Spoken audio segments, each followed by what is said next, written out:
Welcome back to the UCA POG Play&Pod podcast featuring myself, UCA POG Dan, and my co-host. UCAPOG Lucas, that's me. I'm the co-host here. And we're back for our, what's the second of an inaugural? Binaugural? The binocular Uh, Magic the Gathering podcast. I'm glad to be here. It's nice. You see a pair of goblins play and podcast. That was the title that we had agreed on, and that's the podcast that you're listening to right now, the official podcast of playing and podding. So let's start off with the news of the week. We didn't do this last time because there was no news, but there was a pretty big announcement. Ultimately, just the Spark Notes top level of it: Yorion banned in Modern, and the Meat Hook Massacre banned in Standard. Certainly now, interesting. I don't want to say that we were right or anything, but our editor is going to splice in a few clips right here of the old podcast saying exactly what we thought about the Meat Hook Massacre. And Meat Hook Massacre is maybe the best card in Standard right now. It's the problem is there's not enough pressure in the world to overcome Meat Hook Massacre. Even though we were right, obviously, I don't know if either of us really thought it would be banned. I think if you had told me at the time, like, there's going to be a banning in Standard, what is it? I think I'd probably guess the Meat Hook Massacre. But I don't know if I would have just outright said it was ban worthy. Do you have an opinion on that? Yeah, I mean, I would have guessed Fable for sure. I feel like, at least for Standard, it seems like the top 2 cards are like Fable, Wandering Emperor, and then the next 8 are like all black cards. So right. They wanted to make black less strong, but the best cards in Standard are not black. So it's just kind of awkward what they did. Honestly, I think it's going to be good. It's going to let aggro actually flourish in the format. Maybe we won't see as many like tap land turn 1 that's like black-red. Yeah, I definitely agree, actually, with pretty much everything you said there. I think I was thinking in my head today on the ride home from work, if there were to be a second banning in Standard, not that there should be, like what is now the best card in Standard?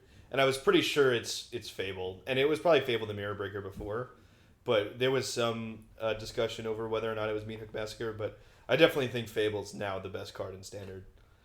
Yeah, I mean, it's just so much value for everything that you do. Yeah, and what's funny is that in my opinion, the reason for banning specifically the Meat Hook Massacre in the format goes along with what we were talking about last week, which is the whole who's the beatdown thing. And I think the reason why it was banned is because it allows a mid-range deck, or even an aggro-focused deck, to have a sweeper. And a sweeper where it could determine exactly how big it wants it, so you could just wipe away all your opponent's creatures and still keep yours. In some cases, it was a one-sided sweeper, which is way too powerful for a mid-range deck to have, I think. Yeah, no, for sure. I mean, it was such a flexible card. It could fit into any role that you put it in. And, I mean, those are the best cards in Standard that do that. Yeah, for sure. And then if you want to just touch quickly on the Yorion banning in Modern, I think this just goes hand in hand with just companions in general being really strong, especially in stronger formats. Mm-hmm. But if you want to touch on Yorion as just a power level card. Yeah, I mean, for the power level, honestly, it's not the thing that was making 4-color as dominant as it was. Or honestly, any of the decks that were running Yorion. It was just sort of like a cherry on top of a deck that was just a pile of good stuff. So I honestly think that they did it just to shake up the format a little bit, because we haven't seen any changes in Modern in like a year, like hardly at all. I think Luris being banned was the last thing that happened, and that was after the Vegas tournament back in December or something around there. Mm-hmm. So seeing this action isn't like surprising, but no, I'm just definitely not surprised that they're just not trying to touch anything. Right. I don't know. Also, the reason that they gave is totally bullshit. It's not true at all. Like, people play Commander, which is like 100 cards. Yeah. It's not an issue that people are shuffling 80 card decks in Modern. there was already fetch lands which make you shuffle all the time. There's already not to say that people aren't getting RSI issues because of this, but if this isn't going to lessen that problem, you still have to shuffle your deck just as many times.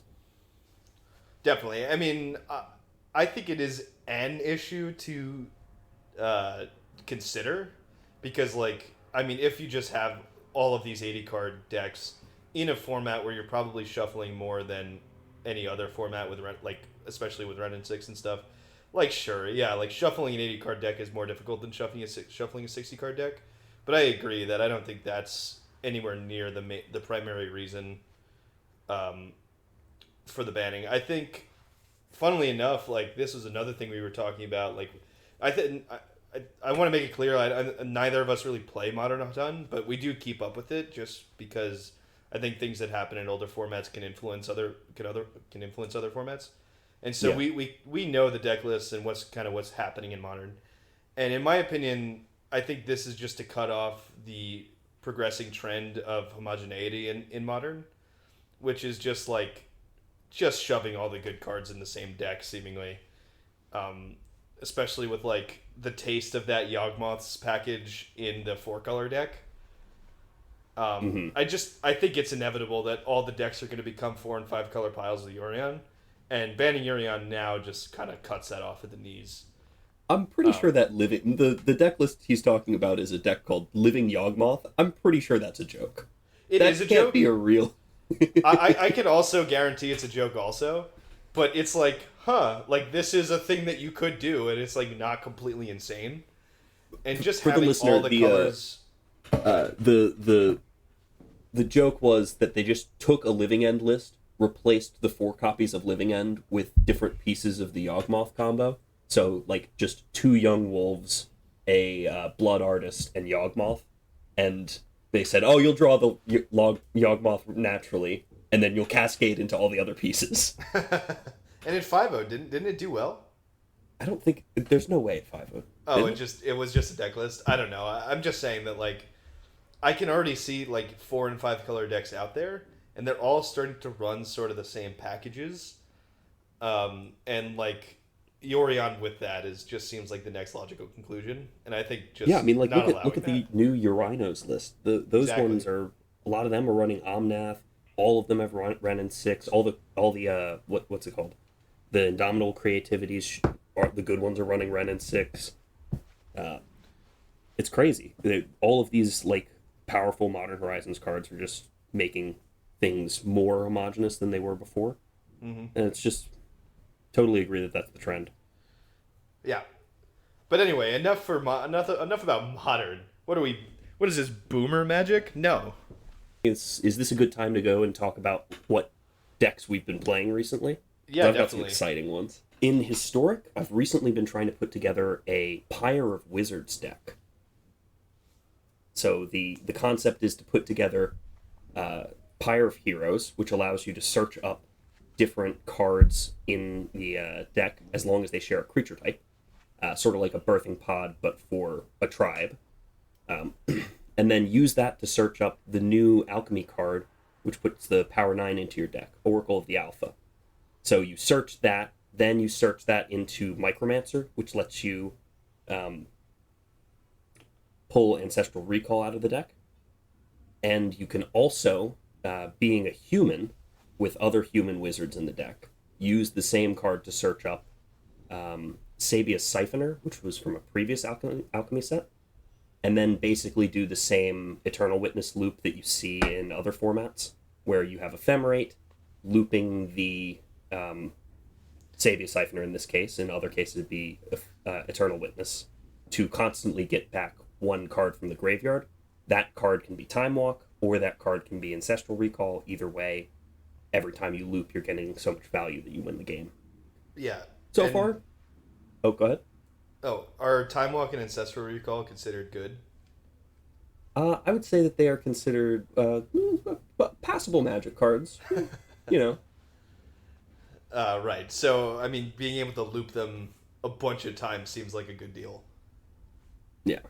So that's the core of the deck that we're trying to build out. But what comes around it is tough because you've got so many restrictions. You can only run wizard humans and have to figure out a way to get that with 1 mana interaction. So,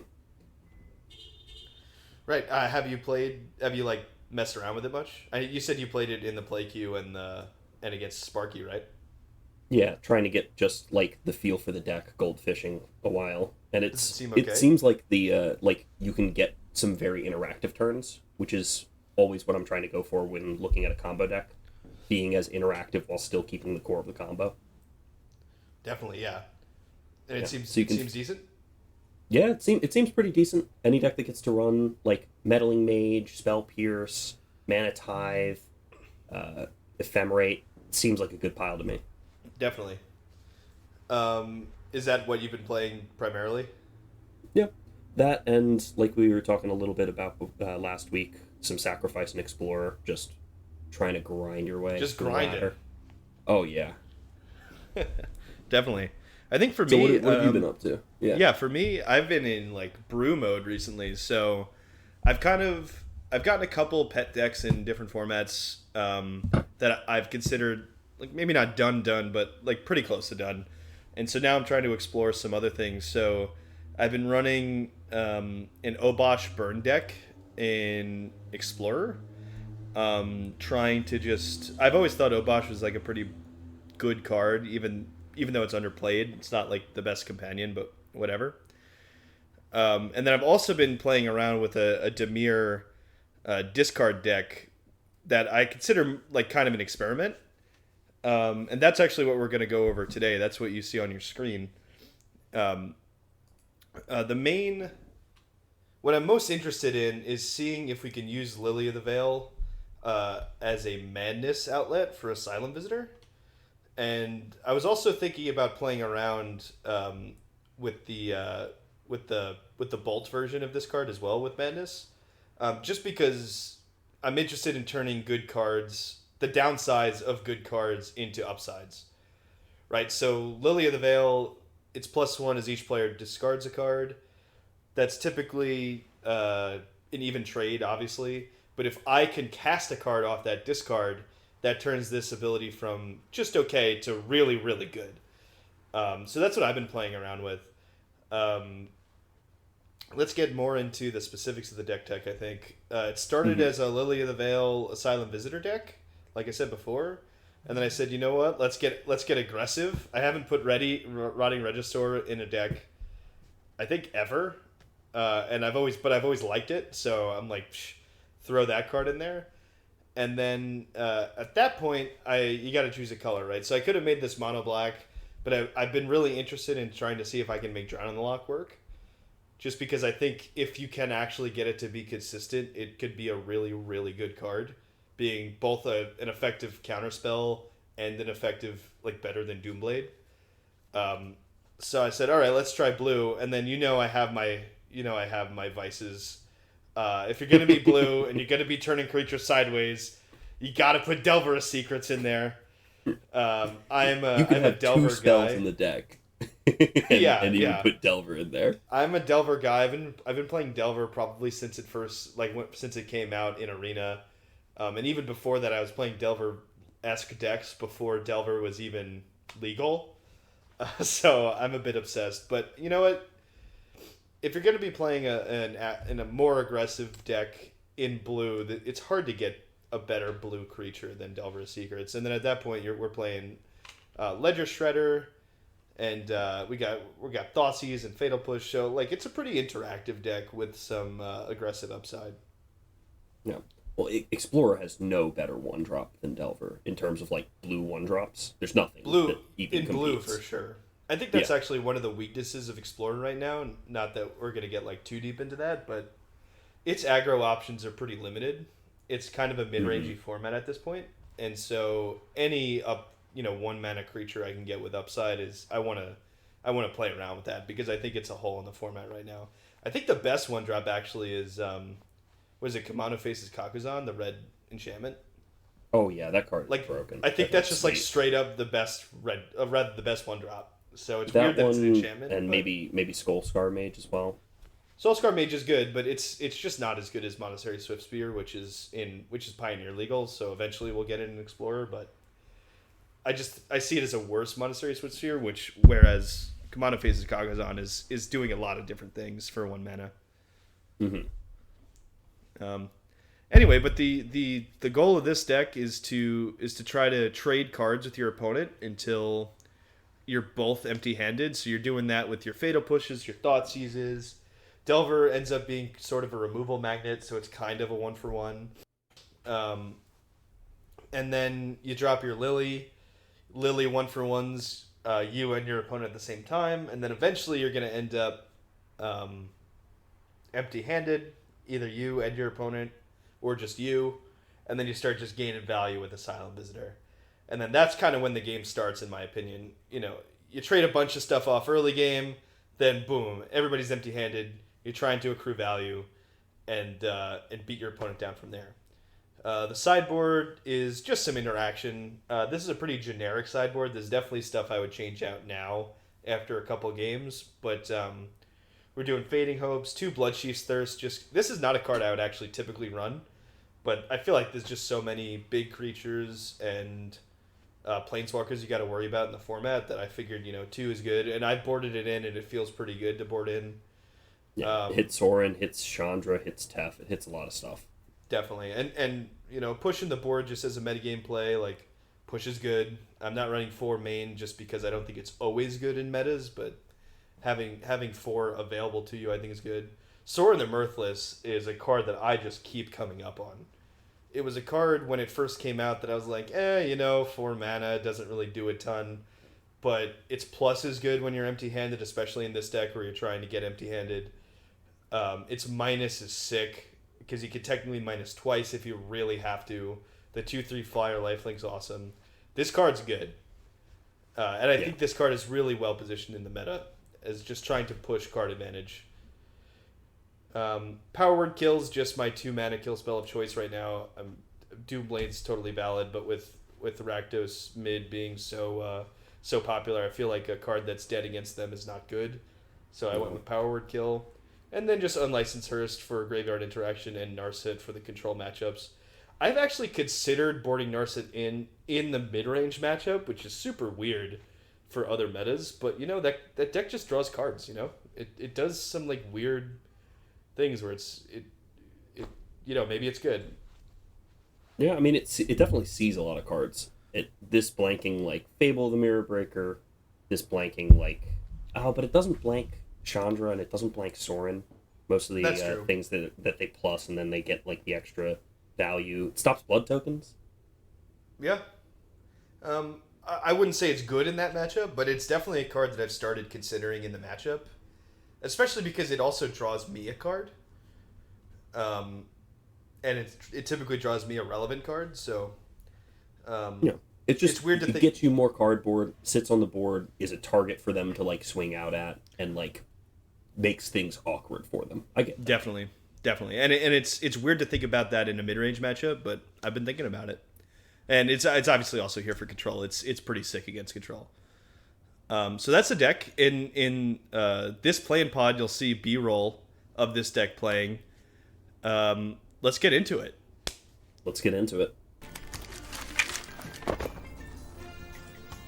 Game time. What made you want to build this deck as opposed to like any other deck? Yeah, so I think it just comes from the way I like to conceptualize decks and how decks form in my mind a bit.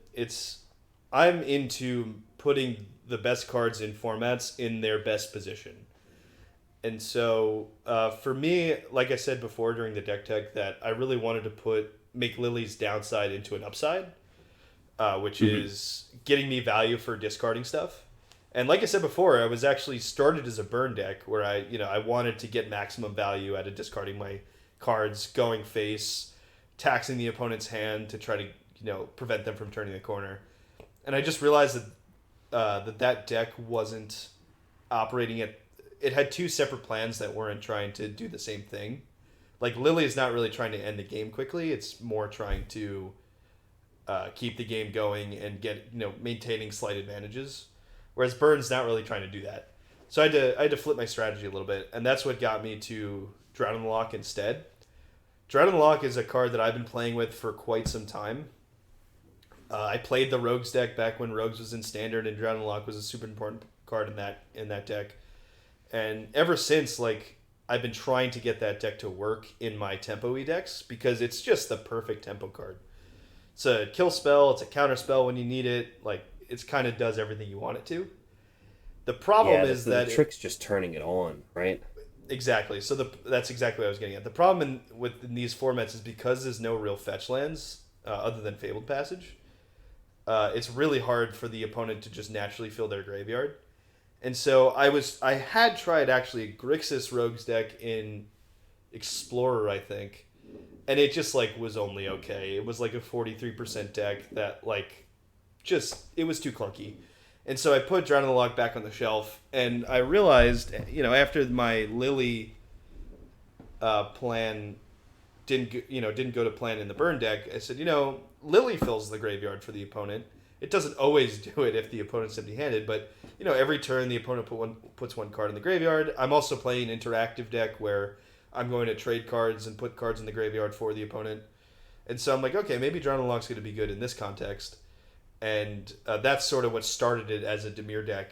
So, you got your package of Asylum Visitor, Lily, Drown in the Loch, and now we start building it from there. I know I want to be in blue, so that means I'm going to just start with Ledger Shredder because it's one of the best one of the best blue creatures.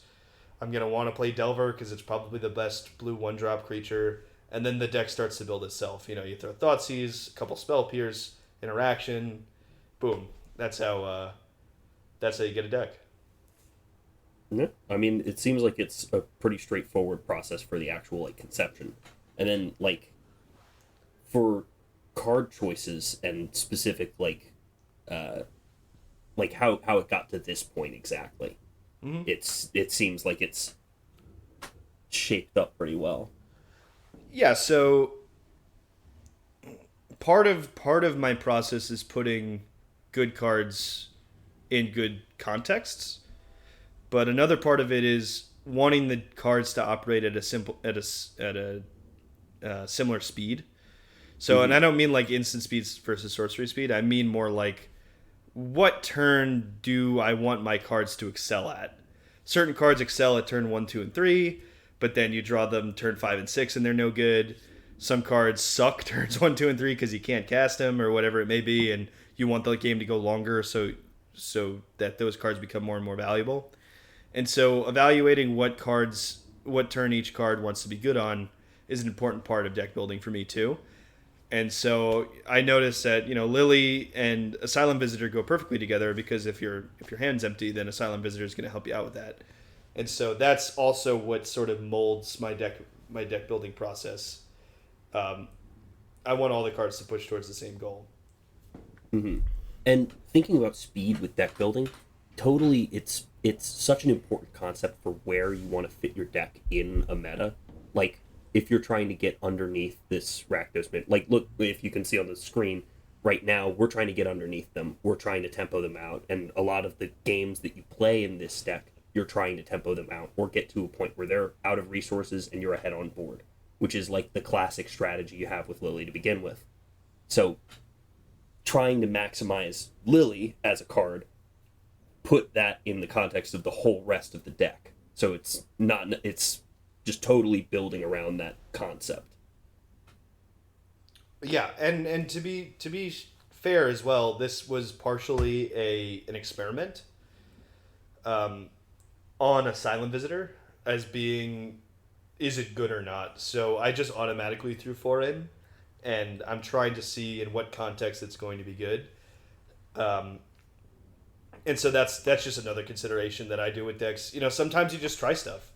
Like, I was running, I like to run Mono Blue, and I like Explorer, so I was playing around with some Spectral Adversaries in Mono Blue. Just because I think the card's interesting. There's definitely that side of it, too. Yeah, and you can definitely put it in a place to be, maximized for what you're trying to do with it. Like, for this Asylum Visitor, it's, how to make a Mono Blue deck work to begin with. So, if you put that alongside the rest of the cards. How do you take that and make it to the next level where it's actually pushing the value of Silent Visitor while still playing into the same game plan at the same speed? Mm-hmm. So both Lily, like running people out of resources, Rotting Regisaur being a like very fast tempo play that's able to swing in multiple times and like ding people for 7 sometimes, gives you a tool set that you didn't have just playing mono blue. Exactly. I think that's so important when you're looking at how you're building a deck. Like, how are you making this better than what already exists? Like, why would you play this instead of the Rakdos mid-range deck and Explorer, right? Right. Well, part of the thinking is you kind of shouldn't play this instead of Rakdos midrange, and we'll get into some of the flaws of this deck that I've run into. But for me, it's not interesting to play the meta. Like, I think I gain enough advantage in playing a deck that's relatively unknown, that people don't naturally know how to play against. That's the role I want to fill. Like, that's what I want to do, is play stuff that people don't know how to play against. And so my goal is to try to beat Rakdos midrange, so you can't play the deck if you're trying to beat it. So I am trying to attack on a slightly different axis from them to try to gain a slight advantage. Now, the downside of that is I don't have thousands of people theory crafting a deck for me, you know? Part of the advantage of playing a net deck, and again, this is something we're going to get into, is that you just have thousands of matches worth of data to try to tune your deck against, because you could just reference other people's games and other people's deck tech choices and stuff. Whereas when you're playing a rogue deck that you built yourself, you only have the only sample of matches you have are the ones you play. And that can lead to a bit of a sample size issue for determining if a deck's actually good or not. Because if you hit a downswing of... This happens... They talk about this in poker a lot. How many hands you need to play in order to get a representative sample. And it's in... For poker, at least, it's in, like, the many thousands. It's like 20,000 hands. Before you get a real sample that takes out all the variants and stuff. Now, I'm not saying you need 20,000 matches of Magic in order to get a similar thing. But even 20 matches of Magic probably isn't enough to determine whether your deck is good or not. And that could be difficult to resolve when building a deck by yourself. And it's something that is mitigated by getting a deck online. Just there's simply more data out there. Yeah, and even if you're just straight up pulling the list from somewhere else and figuring out how you work with it, you know the card choices are good. You just need to know how to play with those card choices. So it lightens up the load so much, actually, like, playing the game. Yeah, for sure. Because you're just playing as a pilot, not as a pilot and a deck builder. For sure. But, I mean, that's the fun we get out of the game, right? Is figuring out what decks are good, what decks aren't good, and how to beat the meta. Oh, yeah. That goes into one of my questions for you, which is just generally for deck building. You seem to have a really, really good metagame knowledge. Better than me, at least. And so I'm curious how, when you go to make a deck, how are you considering the meta as part of your design decisions? Well, it's interesting to think about, because you think of the meta as this, like, really large thing that, like, how could I possibly figure out what I'm going to run into any given day, or, like, any, just on ladder versus, like, what I see online. Because so many deck lists are floating around with so many different people. But really, a lot of it can just be broken down into categories. Either, like, oh, this is a group of control decks, or this is a group of aggro decks, or a group of other decks. And then from there, once you have those categories down, you can then split it up even further to just looking at specific cards in, like, archetypes in each of those categories. So, like, perfect example is Explorer. How many different aggro decks are there? There's really only 3 or 4. Yeah, maybe. Yeah, I was going to say 2, but yeah, I mean... 2 aggro decks, 2, like, tempo-ish aggro decks. So, sure. I mean, there's mono red, there's Gruul, there's mono green, which is just a bad deck and people shouldn't play it. Then there's, like, B-tier archetypes like elves and, things like that. At least and then elves you have and your Destiny. spirits. And spirits, yeah. Spirits, which is a good deck that doesn't have any of the tools on Arena. But I would also say that you have to conceptualize those as a bit different than typical aggro decks. So your point still stands. Yeah, it's also like looking at, like you were saying, where you fit in with speed to begin with. Mm-hmm. Like those decks all play at a very similar speed to each other. Mm-hmm. Spirits might be the slowest of those decks because it tries to win with a 3/2 that's protected instead of a bunch of 3/2s all on the board all at once. But it's still trying to play at the same speed where you're trying to either run them out of resources or get under them, right? Definitely. And with a lot of these, and when you're building a rogue deck, you need to know where you fit amongst those other decks and have a game plan for every single thing that you come across. Mm-hmm. So this deck is a perfect example of like where you fit in the meta is trying to be somewhere in between. From what it seems to me, it's trying to be somewhere in between Rakdos mid and those aggro decks, where you can get underneath the Rakdos mid and like get them with a little bit of reach at the end, and like possibly even use Lily, run them out of resources so that you're able to just tempo them out. But against smaller decks, still be able to like play a game where you're sitting back with a Rotting Regisaur and a Lily, plus an away, waiting until you get to the point where you're drawing cards off Asylum Visitor. So you have two separate game plans still able to flexibly fit between those two. So, I mean, in a way, that this is just a very fast mid-range deck. Yeah, that's exactly right. I'm actually really happy that you picked up on that, because that was exactly what I was thinking about when the deck finally came together and I was deciding what my game plan was going to be. And this sort of goes along to what we were talking about in last episode, which is deck building game plan versus gameplay game plan. And you want them to be line up, right? And so that's exactly what I was thinking. What I was thinking was not only am I going to run them out of resources with Thoughtseizes and Lilies, I'm also going to put them under a tremendous amount of pressure where they have to spend their resources on my creatures. And so that's why, yeah, sure, Rotting Regisaur is card disadvantage for me, but it's also a must-kill threat. And it's diverting the opponent's attention in a lot of different ways while also putting them under life pressure, which was a leak that I was seeing in Rakdos midrange, which was they actually don't really put you under a ton of pressure, in my opinion. They're putting you under a ton of resource pressure, but they're not actually putting you under a bunch of life pressure. And so I was thinking, we put Reggie and we put Delver in there. That's some life pressure right there. So that's just another axis to attack the opponent on. Additional to that is you're right about the resource trading as well.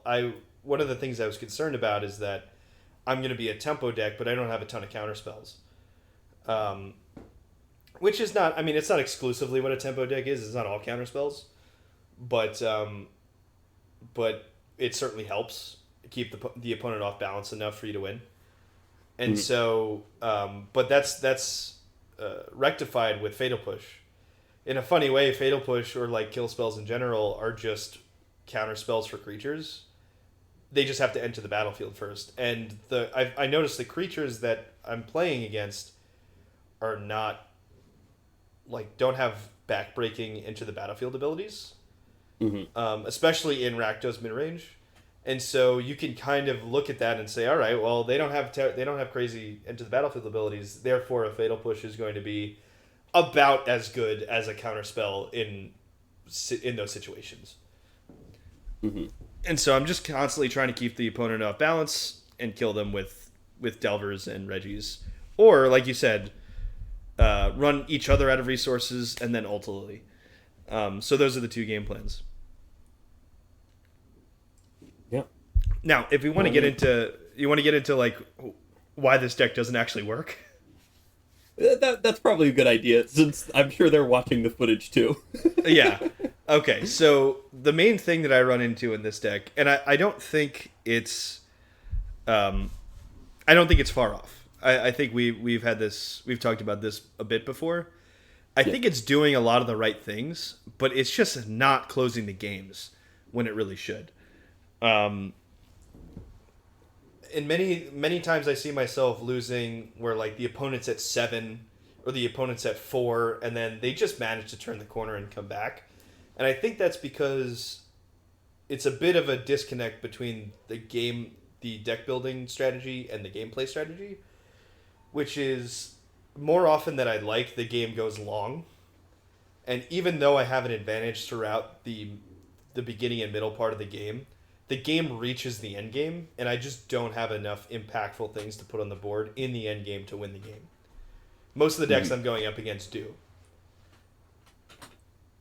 So, if it's a pressure issue, what sort of thing can fix, like, that problem? Another good question. Because, again, these are things that I've been thinking about for a while, at least this past week. You have two options, right? You either slow down or you speed up. And that's something that we could talk about, too, with deck building speed.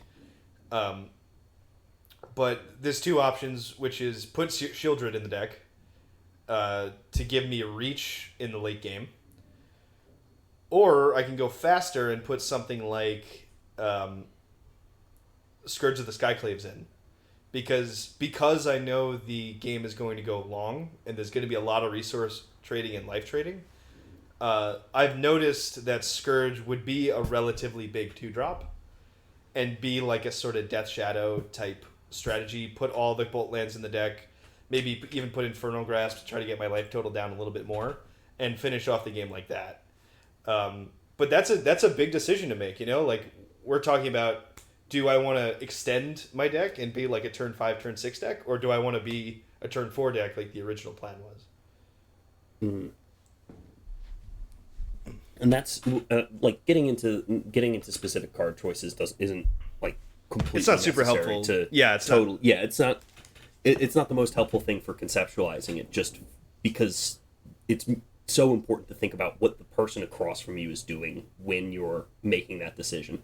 Like when we lost that first game against the Rakdos, against like the Rakdos deck, he had landed Shieldred. There were a bunch of life point swings at the very end of the game, and it was very close. We almost got in those last couple points of damage, but we were just like a turn shy.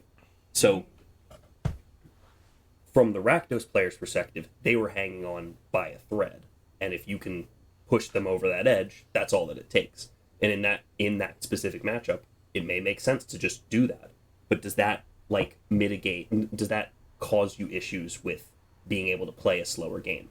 If, like, for example, we were to play against the mono blue tempo deck, or if we were to play against the mono red deck, would we have any issues with that? And honestly, I think we can definitely afford to go faster in this deck.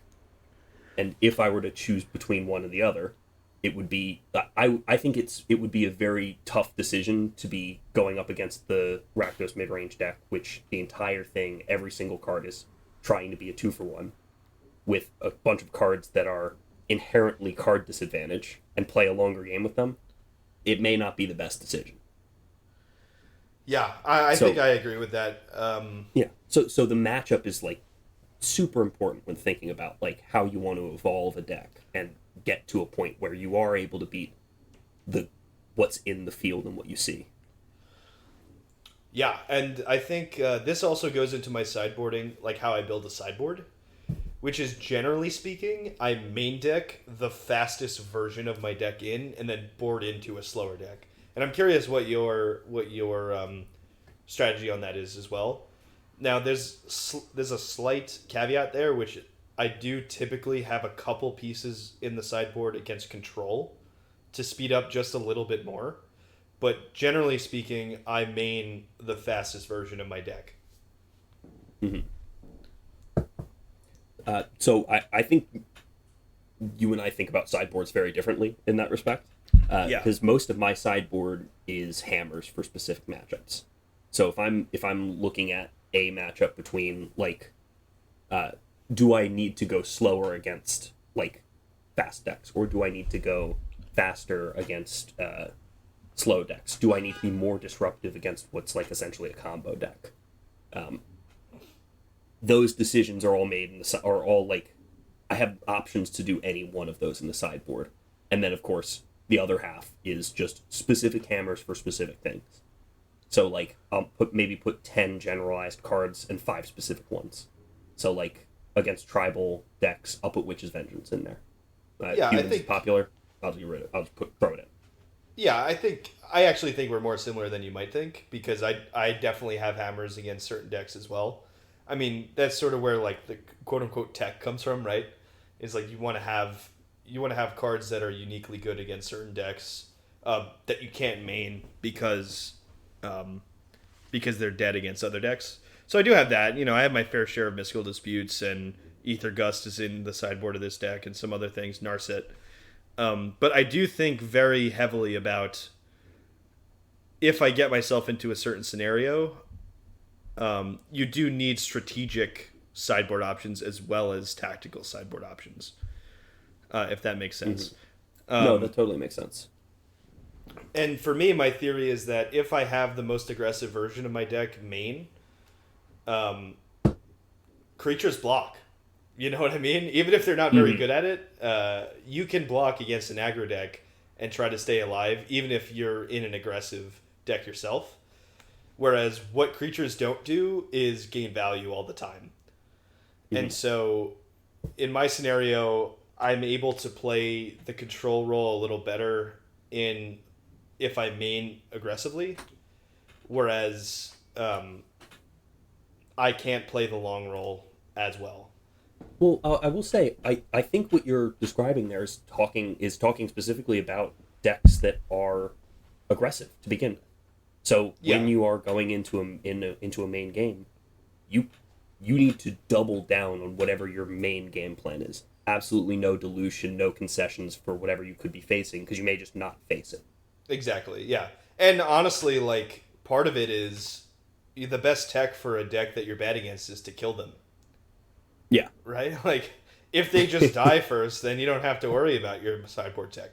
And that's a little reductionist, but there is truth to it. You may not need your sideboard tech if you kill the opponent. And so I think being faster is generally better for the decks I build. But in saying that, like I said last episode, I do play, tempo 3 to 4 aggro-ish mid-range decks. And so it's tough to dilute your aggro deck with a 4-mana Planeswalker, for instance. No, I totally agree. And when I've built slower decks, which happens sometimes, but it's like much less frequent and something that I've been trying to improve on, being able to build slow decks. When you are that slower build, what you want to do is make as few concessions to aggro as possible so that you can have the most powerful end game you can. So the best way of beating somebody is just, I'm going to have more cardboard than they will, right? And that's the thing. It's playing to your main game plan as much as possible pre-board. Yeah. Yeah, just knowing what role you want to play in the matchup and committing to it.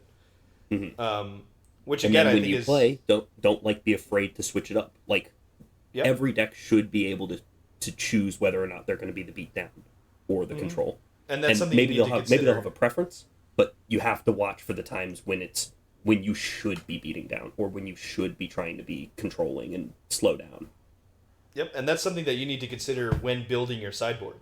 Because luckily, you can change your main deck during a match, but you can't change the cards you have access to.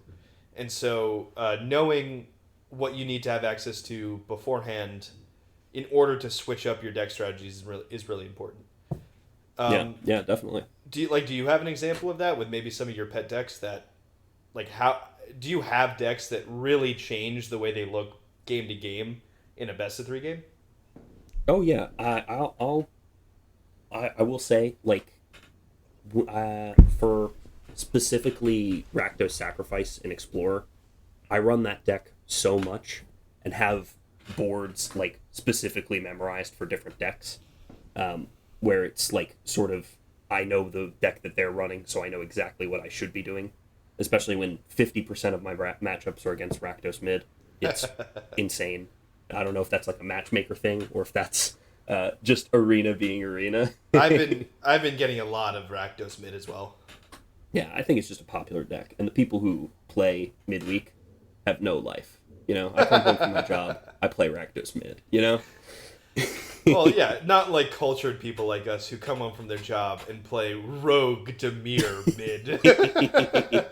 Oh yeah. Or Rogue Rakdos Sacrifice.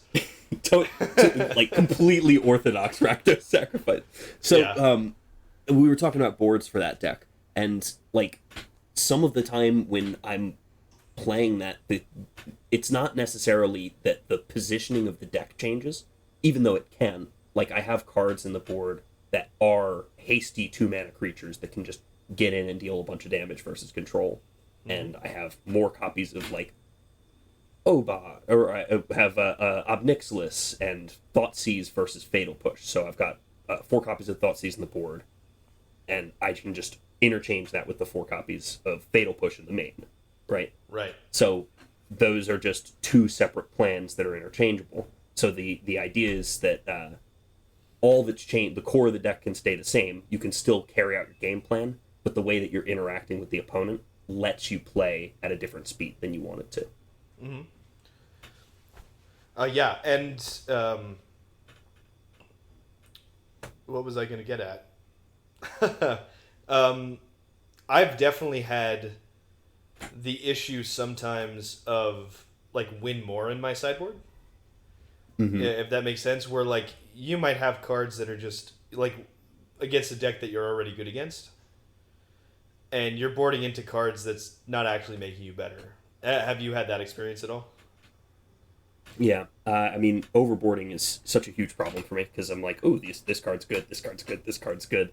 Yep. But then, like, if you're in a deck that has like a named character in there, like let's say you're playing Winota, and Oh, sure. you're like, yeah. should I board out Winota for this piece of interaction that's really good?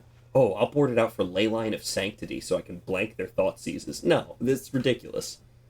Like you should always be able to do the main game plan of your deck.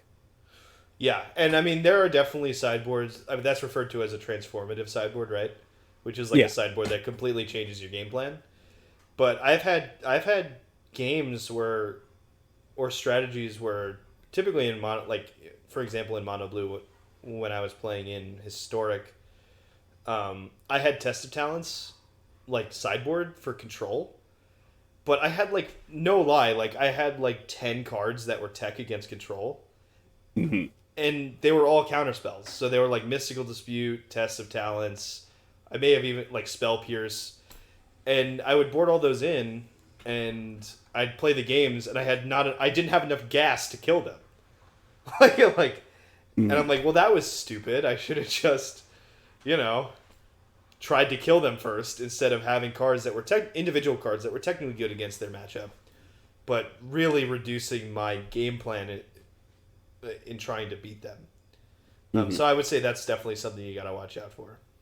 And during deck building, you can even think about the matchup itself and like pre-sideboard, like figure out what exactly you're going to do. So like when you're playing these games and you're running into Azorius Control and you've got 10 cards against it, it's like I physically can't board in this many cards, then it's time to tweak the deck, right? Yep. Those 15 cards are still a part of your 75. It's part of the whole deck. So it is a deck change to change 3 cards in the sideboard to be against a different matchup. So I was curious about, I think I had asked you this briefly before and you touched on it, but I was curious about how your metagame knowledge influences the way you build a new deck. Mm-hmm. Like, are you trying to go out there and beat a certain deck? Or are you trying to fill a hole in a metagame that you think a deck could fit into? Like, what's your where do you start with that? So you can always identify major players in a format, and everything can point you towards what decks you're going to possibly play against, and that number is a lot smaller than you think it is. Like I was saying before, where you can narrow it down to like specifically 5 or 6 decks that you're going to run into, and then know more about what their card choices are. And it's a big ask to be like, oh, well, what's every single card in every single deck? But you don't need to know every single deck. You just need to know what the general consensus of the format is. So, like, easiest one to point to is both Pioneer and Explorer. They have very small metagames and things that you can tech against really easily. So once you group them into separate groups of here's the aggro decks, here's the combo decks, here's the control decks, and here's the mid-range decks, then you can break it out into which ones are which and what sort of interaction and cards can you expect to see against them, right? So in that way, you can take your main deck and make it totally full of threats that are like either going opposed to those decks specifically, or just line up poorly for you. If there's a space in between those decks, you can find exactly where to fill it. So let's say you look at a format and you've got decks like Rakdos midrange, or standard actually is probably the best thing to look at right now, because for a long time before that Meat Hook Massacre ban, which happened just a few days ago, the format was entirely about mid-range decks, because you look at the format and all you see are this type of mid-range deck, another type of mid-range deck, a third type of mid-range deck, and at the very top end, a controlling mid-range deck. So when you're looking at a format that's just full of cards that are trying to be very good in the mid-game, you look to attack that format by going to specific places. And then, so for example, aggro would be able to take advantage of the really slow mana bases, or going for a very big mid-range deck like Jund Reanimator in Standard, where you're reanimating Titans, and it's very tough to beat 4 Titans that come out throughout the course of the game, right? Yeah.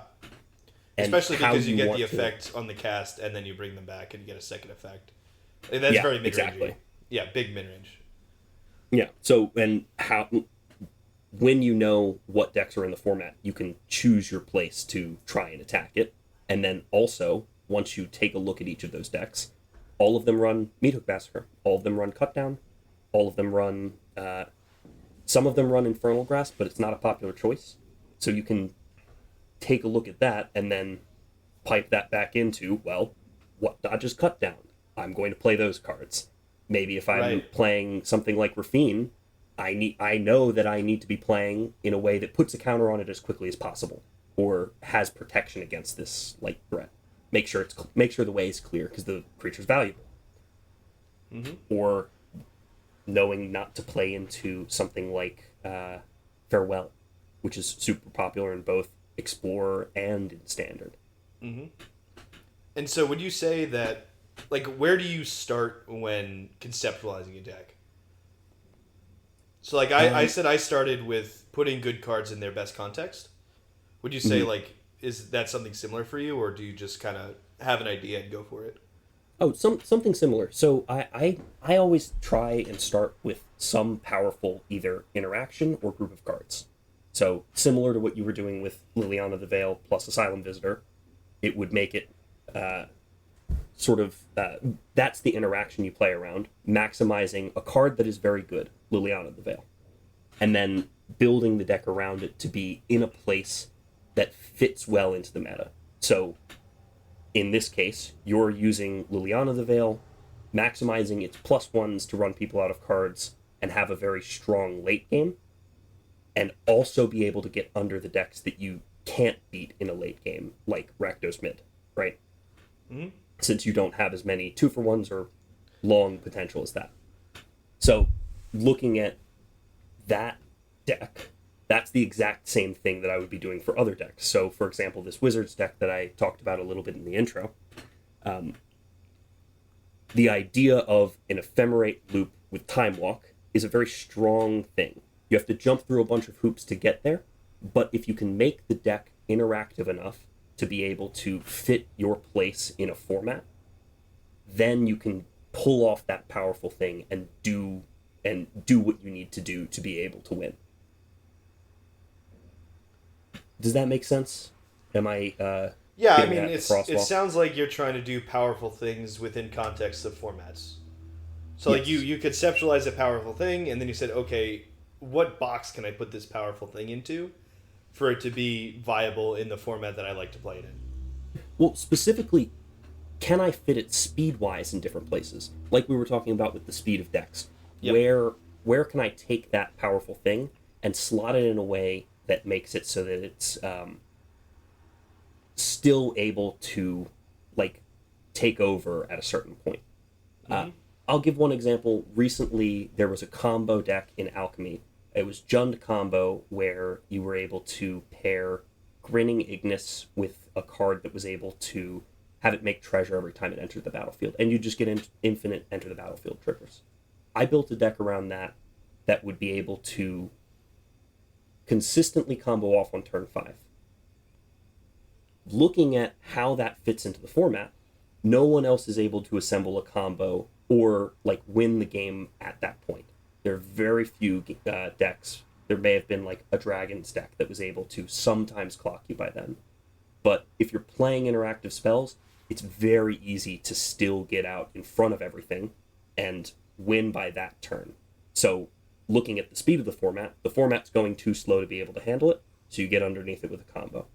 Versus this deck where you're kind of pressed in on both sides. You have some pretty aggressive things that are tough to beat, and you have some pretty late game grindy things that are tough to beat. So you have to slot yourself in the middle. Right. And I would say that's, for me, that's the sweet spot of formats, and that's why sometimes the decks that I come up with are like super good, and sometimes they fall a little short. Mm-hmm. Which is I do typically like to play both ways, which is something I wouldn't recommend for people who deck build, which is like you should try to play your strategy and play it as best as you can. And try to win that way. The decks that I've had a lot of success with are decks that can equally well play the control role and the beatdown role equally well. And in formats where you can do that, you are really well positioned. And that's actually kind of like how my Delver of Secrets, Dragon Rage Channeler, Tarmogoyf deck works in Historic. Which, it's just good. I mean, you apply pressure with your Darcy and your Delver, and you finish the game off with Tarmogoyf. Or, if you're against the aggro side, you play your Unholy Heats and your counter spells, and you play Tarmogoyf to stabilize, and then you go over the top with your Delver and your DRC later in the game. And so in that way, I'm playing both sides, and I'm playing them successfully. The issue when that doesn't go right is you don't have enough interaction to hold your opponent at bay in the aggro matchups, and you don't have enough value to finish the game against control matchups, and you're just completely stuck in the middle. Which is the worst of both worlds. That is a fine line to run, but that's also, I think, how you end up with the best decks. Mm-hmm. In a similar way that we were talking about before with Meathook Massacre, which is you get to play both sides as a mid-range deck. You get your underdog and your Blood Tithe Harvester as aggressive two drops with aggressive stat lines. And you get your dirtily value engines. I don't want to call them dirtily because they're not, but value engines, Fable the Mirrorbreaker and Lilies and even Omnixilus and stuff like that. And you get to play both sides of the format. Whereas it doesn't always have to be that way. You can just fall flat sometimes. Mm-hmm. So where I think playing both sides is super helpful, but not like thinking about it in that context. Ultimately, there's going to be a range that you can speed your deck up or slow your deck down to, right? Mm-hmm. Like, yeah, and you can't just shove a bunch of 1-drops in a mid-range deck and call it an aggro deck. Yeah, exactly. I'm guessing that's what you're referring to. Yeah. What I'm saying is you'll never be as fast as the fastest aggro deck, and you'll never be as slow as the slowest control deck, or you won't be able to flex that in a way that you can beat the most controlling deck with your mid-range deck by adopting a strategy that's control, right? And I mean, you can fit into any of those categories, but you still have the same range that you can adjust your game plan to. So having a wide range is not necessarily, it may not even be the best thing to have, right? Like you can have a small range as long as you make sure that you're fitting in the right place in the format. And some decks do that. And that's what I was getting at with having split strategy. Typically having a split strategy is not a good thing. Yeah, but the thing is, you can just fit your deck in the right place.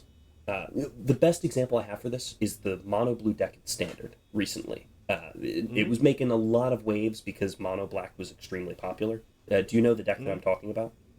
I know it's like a Haughty Djinn tempo deck, right? It's the absolute worst deck I have ever seen in my life, dude. I sit down, I see this, and it's 4 Haughty Djinns, 1 Tolarian Terror, and the whole rest of the deck is counterspells. Wow. So it's the idea is you just counter every single spell that they have, land a Haughty Djinn on turn 4 with counterspell backup. Then for the rest of the game, just beat down 1 turn at a time. And that's not a great deck, right? But it could totally top eight a challenge. It could totally get you up on ladder if you know that you're going to be running into a lot of one deck a lot of the time. You can get a 70% win rate with that if you understand what the format's about. And that's what format knowledge is really useful for. That deck is not flexible. But right. if you were to give it any sort of flex, it would just dilute the game plan and you wouldn't hit the right tempo that you need to hit to win the games, right? Any deck that would be able to hit that tempo anyway, right, would still win the game if it was in their range. But like, if you need to be so dedicated to a plan that you run 5 creatures, 20 counterspells, 20 lands, or something stupid like that. Right, there's not much flexibility there. Yeah. Yeah, totally agree. And I think this is also the importance of best of 3 versus best of 1. I see a lot of complaining on Reddit, to be frank, about like certain strategies that people don't like, and in many cases I think those could just be mitigated with playing best of 3, because I don't think people truly appreciate how good sideboarding is. Yeah. And so like, yeah, sure, like you could play against the 4 Haughty Djinn Tolarian Terror deck in best of 1 and get crushed, but like, I don't know. I feel like that's what sideboarding is for, is altering your game plan. Not only altering your literal deck, but also altering your game plan against certain decks in order to put yourself in a good position. And avoid, odd archetypes like 4 creature Haughty Djinn aggro. Yeah, like the really linear strategies. In Historic, there's so many linear strategies in Best of 1. I told you I was recently testing that Wizards deck in Historic, and just like playing around in Best of 1, trying to get a feel for how to run the combo and how to like play against other decks. I swear to God, I saw people mulling down to 5, trying to get their like 0-1 to bring out dragons, trying to like a funny story. I was running this deck with Meddling Mage. The guy landed the Kobold. The Kobold that you get its power up to 6, and then you can put a dragon on the battlefield. Yeah. So I don't remember the name of it, but yeah, it's from AFR, right? Yeah, it's from AFR. It's a Kobold. Yeah. It says 0-1, and when it attacks with 6 power, you can put a dragon from your hand on the battlefield. It's supposed to be a possible turn 2 1-hit kill, right? Yeah. So. Terror of the Peaks or something, right? Yeah, with Terror of the Peaks, I think. So you put this guy on the battlefield. You power it up with either 2 pump spells or the 1 spell from Jumpstart Scale Up, and swing out, hit somebody for lethal. I was running the deck with Meddling Mage, and I know what their game plan is as soon as they land the Kobold, right? So they land the Kobold on turn 1. Turn 2, I was on the play, named Scale Up. Then the guy like stops for a second. Oh, what a guy. Like, waits, then plays a tapped Gruul land. Then turn 3, like, after I swing in for, like, 2 damage, he concedes. Like, that's the sort of linear strategy that you can run into in Best of 1, and it's like, definitely. That's probably a 55% deck. That's why, like, a little tech for you guys playing on Best of 1 ladder. Instant win card. Spell Pierce might as well have the text "win the game" after you cast it. People freaking hate Spell Pierce. I remember running into like a bunch of collected company decks when those were popular. I think it was Historic, but it wouldn't have mattered. And you just counter a Coco and people just concede. It's the best. And so I definitely think this is all. We should have, I guess, laid this out earlier in the podcast, but this is all Best of 3 centric. Mm-hmm. Best of one is a completely different format, I think, and optimizing for best of one, I think, isn't within the confines of this podcast. But I think it just I incentivizes... certainly don't plan on playing any best of one anytime soon. Like, seriously. No. But it also goes into like the whole your local metagame thing, where it's like, if you're going to be playing best of one, you need to alter your deck building plans to suit best of one, and the hand smoothing that goes along with that, and everything else.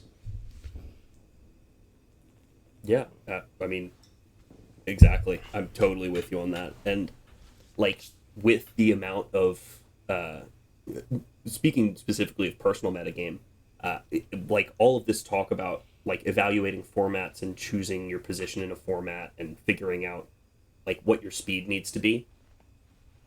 Online resources can only get you so far, right? Like if you're looking at if you're looking at like the metagame analysis from MTG Assistant or Untap.gg, or you're looking at like Pioneer challenges or things like that, it won't tell you what you're going to run into on ladder, because different things happen on different days and different like places of the ladder. So your matchmaking is both MMR, your place on the ladder, and also it takes some into account what your deck is. Yep. And just sometimes straight up the time you're playing. Yeah. Because different people are online. Or in our instance, the coast you're playing on. I mean, we were just talking earlier this episode. Midweek, all I get is Rakdos midrange. And then weekends comes around, and it's, I start seeing like a varied and interesting format. And it's like, oh, I guess people are just kind of like playing what they have during the week because they don't want to like mess around and deck build. For me, it's like, when I have 45 minutes or an hour to play after dinner, I don't want to go ahead and like play some jank pile. I want to play what I know is already good. And just for a little context for what you were saying before, we played together an event. Was it an historic event or an explorer event? It was an explorer event. And I had been playing all week. This was like right after the most recent set came out. Dominaria United. And everybody was playing around with Liliana the Veil. And on ladder, I was running into a bunch of big Golgari mid-range decks with Liliana. And like I would say there were like speed 6 or 7 mid-range decks. And I had a mono blue tempo deck, which was, like I said, was playing probably at a speed of a 3 or a 4. And I was tuning my deck to try to beat this Golgari deck because I just played it a lot. And I was like, oh man, I got great game against this Golgari deck. It's going to be awesome. Don't worry about it. Load up into the Explorer event. I play Rakdos midrange 4 of the 5 games. And the Rakdos midrange, on the other hand, I would say is like a straight up 5 speed midrange deck. And so I did not have enough. I was never getting under them because I was playing speed 4 midrange deck, and I didn't have any sideboard tech to go bigger than them because I was playing speed 7 midrange deck, Golgari midrange deck, and I was never getting bigger than them. And so I just got slaughtered in this Explorer challenge because my local ladder metagame was not lining up with the super spiky metagame of the event. Like the event, and so I think that's also super important to consider. Like when you're playing in different contexts, you're going to run into different stuff. Mm-hmm. And if you show up with a deck that's just the wrong speed for the metagame that you're playing, you're just going to get trashed for sure. Yeah, on these rogue decks where you're sort of playing on. You're planning on having these relatively thin margins for am I playing a good deck, or am I playing something that I'm cobbling together to like target things and be something specific. It ends up being like you need to know what your format is around you in order to be successful. Yeah, and that's just learning and playing games, right? Like, oh yeah, if that event had been full of Golgari midrange, I probably would have done quite well. Yeah. But you tech against one meta and you run into a different one, it's going to happen. For sure. All right. This game seems to be wrapping up soon. I mean, Yeah, I was as gonna slow say- as the Azorius deck wins. Oh, well, landing there's it- Dream Trawler. that's curtains right there. and them's the wraps, unfortunately. A Drown in the Loch, one turn too late. Yeah, I remember us discussing how Dream Trawler works here, and it's just like, oh no, we lose here. Yeah, well, and Yeah. unfortunately, you see at the top right, 31% win rate over the course of like 16 matches. And this is sort of what I was getting into earlier about sample size. Like, yeah, like 16 matches isn't a ton. I could probably play this deck out, and it would be a better than 31% mid range, or rather 31% win rate. I think I'm on a little bit of a downswing. I drew lands at the wrong time and stuff like that, but you can get a feel for the way the deck is running, even if the results aren't reflecting that. And I know that this deck has holes in it that, even though the win rate's a little bit deflated, need to be fixed before I go and start winning a bunch of games. And so I would say get a representative sample, but also trust your gut on stuff like that. No, definitely no. Like, you can tell. Yeah, for sure. But I would also say that given the 31% win rate, I do think this is better than a 31% win rate deck. I think it's pretty close. So I'm going to keep working on it. And we'll see if I come back next week with some tunes, or if I'm playing completely different colors. You know what happened. For sure. You might see some lo-fi hip-hop videos with this deck at some point. And me just tearing my hair out. Oh, yeah? Okay, so, Dan, do you think it's time to get into Is It Legal in Historic? Welcome to Is This Card Illegal in Historic? A mistake I have never made in my entire life of this game show so far. We definitely weren't making a joke about the different titles of the game and then figured out we were playing the wrong one halfway through. Look, it's hard to keep track of. Okay, so the Your rules of the game are that he's going to show me 3 cards, and I have to identify which of these cards, when I cast them, will get me banned for hacking from Magic Arena. Your 3 contestants are as follows. Actually, let me start here. All 3 of them are cube staples. Ooh. I think actually all 3 of them are in Vintage Cube, I believe. Or at one point or another were in Vintage Cube. Contestant 1. Palancron. A creature illusion that you can cast for 5 blue. It has flying, and when Palancron enters the battlefield, untap up to 7 lands, and it has 2 blue, return Palancron to its owner's hand. It is a 4/5 creature with flying. Apparently this version of the card's from Vintage Masters. There you go. Okay. Contestant number 2. Parallel Lives. It is a 3 and a green enchantment. That says, if an effect would create 1 or more tokens under your control, it creates twice that many number of tokens. Number 3. Mirari's Wake. It is a 3 green-white enchantment that says creatures you control get +1/+1, and whenever you tap a land for mana, add 1 mana to your mana pool of any type that land produced.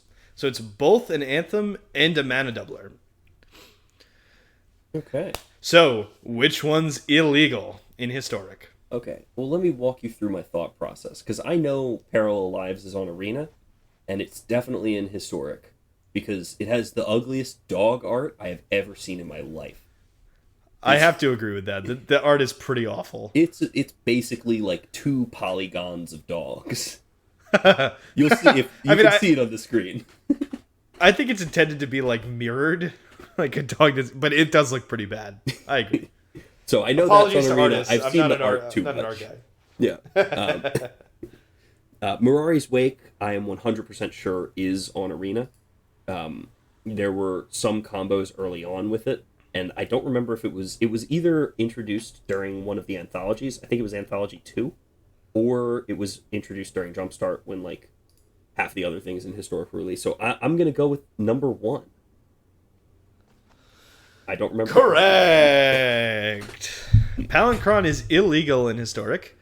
It's most famous, probably, at least for me, in being part of the Storm deck, or a Storm deck in Vintage Cube, and I'm sure elsewhere as well. And basically, you get a bunch of mana, you put it on the battlefield to untap all your lands, and then you bounce it back to your hand, and you make more mana, you play it again, untap all your lands, flicker it. Oh, yeah. So that's the context I've seen it in. I know it's been used elsewhere. Also, awful art, but awful in a good way instead of the bad way, like Parallel Lives. Well, thank you for playing. I'm going to have to make this game harder. I don't know how to do that because you know the cards too well. Maybe we'll have to switch for next episode. We'll have to switch next episode, yeah. I'm unfortunately notoriously bad at knowing what cards are. So maybe it'll be more interesting if we switch it up. But that's been it for us. I've been UCA POG Dan. I've been UCA POG Lucas. And this is the end of episode 2 of the... gaming. Keep gaming. Keep playing Magic, etc., etc. Awkward ending. Build some Editor decks. cut.